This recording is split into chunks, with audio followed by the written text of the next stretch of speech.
بسم اللہ الرحمن الرحیم۔ السلام علیکم ورحمۃ اللہ۔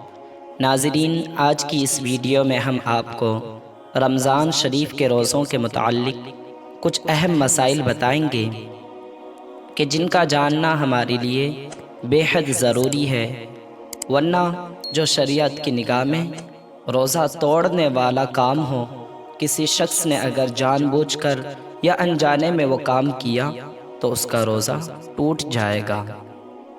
اس لیے ناظرین، گزارش ہے ویڈیو کو آخر تک ضرور دیکھیں، اس سے انشاءاللہ آپ کو علم ہی حاصل ہوگا۔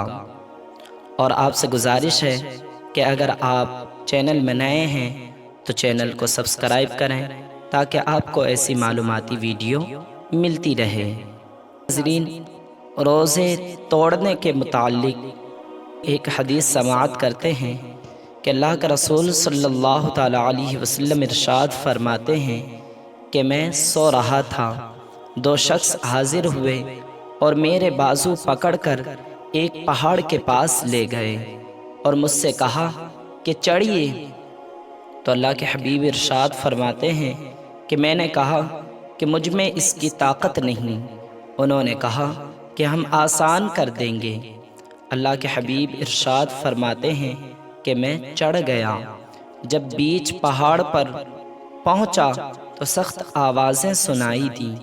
میں نے کہا کہ یہ کیسی آوازیں ہیں؟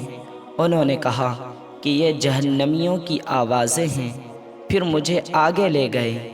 میں نے ایک قوم کو دیکھا کہ وہ لوگ الٹے لٹکائے گئے ہیں اور ان کی باجھیں چیری جا رہی ہیں، یعنی ان کے جبڑے چیرے جا رہے ہیں جن سے خون بہتا ہے۔ میں نے کہا کہ یہ کون لوگ ہیں؟ تو انہوں نے کہا یہ وہ لوگ ہیں کہ وقت سے پہلے روزہ افطار کر دیتے ہیں۔ ناظرین، وقت سے پہلے روزہ افطار کرنے کا مطلب یہ بھی ہے کہ جان بوجھ کر روزہ توڑ دینا یا پھر کوئی ایسا کام کر لینا کہ جس سے روزہ ٹوٹ جاتا ہے۔ ناظرین، اس لیے ہمیں ان چیزوں کو جاننا ضروری ہے کہ جن سے روزہ ٹوٹ جاتا ہے تاکہ ہمارا روزہ محفوظ رہ سکے۔ اب آئیے ناظرین، مسئلے کی بات کرتے ہیں کہ کھانے یا پینے یا اپنی بیوی سے ملنے سے روزہ ٹوٹ جاتا ہے جبکہ اسے روزے دار ہونا یاد ہو۔ اگر اسے یاد ہے کہ میرا روزہ ہے اور پھر بھی اس نے کھا لیا یا پی لیا یا اپنی بیوی سے مل لیا تو اب اس کا روزہ ٹوٹ جائے گا۔ یوں ہی حقہ پینے سے اور سگریٹ پینے سے، بیڑی پینے سے روزہ ٹوٹ جاتا ہے۔ اگرچہ ان چیزوں کا استعمال کرنے والا اپنے خیال میں یہ سوچے کہ دھواں حلق تک نہیں پہنچا، پھر بھی روزہ ٹوٹ جائے گا۔ اور یہاں تک لکھا ہے کہ صرف پان یا تمباکو کھانے سے بھی روزہ ٹوٹ جاتا ہے، اگرچہ وہ پان کھا کر پیک کو تھوک دے پھر بھی اس کا روزہ ٹوٹ جائے گا کہ اس کے باریک اجزاء ضرور حلق تک پہنچ جاتے ہیں، اب اس کا روزہ ضرور ٹوٹ جائے گا۔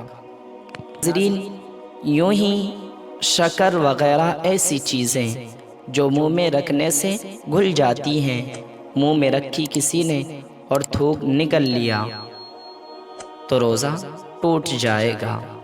یوں ہی دانتوں کے درمیان کوئی چیز چنے کے برابر یا چنے سے زیادہ تھی اور اس نے اسے نگل لیا تو اس کا روزہ ٹوٹ جائے گا۔ اور اسی طرح اگر چنے سے کم چیز تھی، چنے سے کم تھی مگر اس نے منہ سے وہ چیز نکال کر پھر کھا لی تو بھی اس کا روزہ ٹوٹ جائے گا۔ دانتوں سے خون نکل کر حلق سے نیچے اترا اور خون تھوک سے زیادہ یا برابر تھا یا کم ہی تھا مگر اس خون کا مزہ حلق میں محسوس ہوا تو روزہ ٹوٹ جائے گا۔ اگر خون تھوک سے کم تھا اور مزہ بھی حلق میں محسوس نہیں ہوا تو روزہ نہیں ٹوٹے گا۔ یوں ہی ناظرین کسی نے روزے کی حالت میں دانت اکھڑوایا اور خون نکل کر حلق سے نیچے اترا، اگرچہ سوتے میں ایسا ہو اس کا روزہ ٹوٹ جائے گا۔ ناظرین، مسائل بیان کرنے میں نہیں شرمانا چاہیے۔ اگر مسائل بیان نہ کیے جائیں تو ہو سکتا ہے کہ ان سے غلطی سے یہ کام ہو جائے اور ان کا روزہ ٹوٹ جائے۔ اس لیے ناظرین، ایسے مسائل کو بیان کرنا بھی مناسب سمجھا جاتا ہے۔ آئیے وہ مسائل بیان کرتے ہیں کہ اگر عورت نے پیشاب کے مقام میں روئی کا کپڑا رکھا اور بالکل باہر نہ رہا، روزہ ٹوٹ جائے گا۔ اگر کسی وجہ سے کسی عورت نے پیشاب کے مقام میں کوئی کپڑا رکھا اور وہ بالکل باہر نہیں رہا تو اس کا روزہ ٹوٹ جائے گا۔ اور اگر خشک انگلی پاخانہ کے مقام میں رکھی یا عورت نے شرمگاہ میں رکھی، یہ حکم دونوں کے لیے ہے، مرد کے لیے بھی اور عورت کے لیے بھی، کہ انگلی بالکل خشک ہو، اس میں نہ تری ہو نہ کوئی اور چیز ہو۔ کسی نے پاخانہ کے مقام میں رکھی انگلی یا عورت نے اپنی شرمگاہ میں رکھی تو روزہ نہیں ٹوٹے گا۔ اور اگر انگلی بھیگی تھی یا اس پر کچھ تری تھی یا اس پر کچھ لگا ہوا تھا تو اب اس کا روزہ ٹوٹ جائے گا، مگر شرط یہ ہے کہ پاخانہ کے مقام میں اس جگہ انگلی رکھی ہو جہاں عمل دیتے وقت حقنہ کا سرا رکھتے ہیں۔ یعنی کبھی کبھار کسی کو ایسی بیماری ہوتی ہے کہ پاخانہ کے مقام سے دوا پہنچائی جاتی ہے، تو دوا پہنچانے کے لیے جو چیز پاخانہ کے مقام میں جہاں رکھی جاتی ہے، اگر وہاں تک اس نے بھینگی انگلی یا ایسی انگلی کہ جس پر کچھ لگا ہوا تھا اس نے وہاں تک رکھی تو اس کا روزہ ٹوٹ جائے گا۔ یوں ہی ناظرین، مبالغہ کے ساتھ استنجا کیا، یعنی جتنی ضرورت تھی اس سے زیادہ اس نے استنجا کیا، یہاں تک کہ حقنہ رکھنے کی جگہ تک پانی پہنچ گیا تو روزہ ٹوٹ جائے گا۔ اب ناظرین، یوں ہی مرد نے پیشاب کے سوراخ میں پانی یا تیل ڈالا تو مرد کا روزہ نہیں ٹوٹے گا، اگرچہ پانی یا تیل مثانہ تک پہنچ جائے۔ اور عورت نے شرمگاہ میں پانی یا تیل ٹپکایا تو عورت کا روزہ ٹوٹ جائے گا۔ یوں ہی ناظرین، کسی نے حقنہ لیا، حقنہ کہتے ہیں کہ کسی دوا کی بتی یا پچکاری پیچھے کے مقام میں چڑھانا کہ جس سے اجابت ہو جائے۔ یعنی اگر کسی کو لیٹرین نہیں آ رہی ہے تو اس کے لیے کبھی کبھار ایسی دوا کا استعمال کرنا پڑتا ہے کہ جو پیچھے کے مقام سے، آپ نے دیکھا ہوگا کہ بچوں کو پیچھے کے مقام سے کوئی پچکاری کی طرح دوا چڑھائی جاتی ہے، اس سے پھر اس کی لیٹرین ہو جاتی ہے، اسے ہی حقنہ لینا کہتے ہیں۔ کہتے ہیں کہ کسی نے حقنہ لیا یا نتنوں سے دوا چڑھائی یا کان میں تیل ڈالا یا تیل خود بخود کان میں چلا گیا تو ان صورتوں میں روزہ ٹوٹ جائے گا۔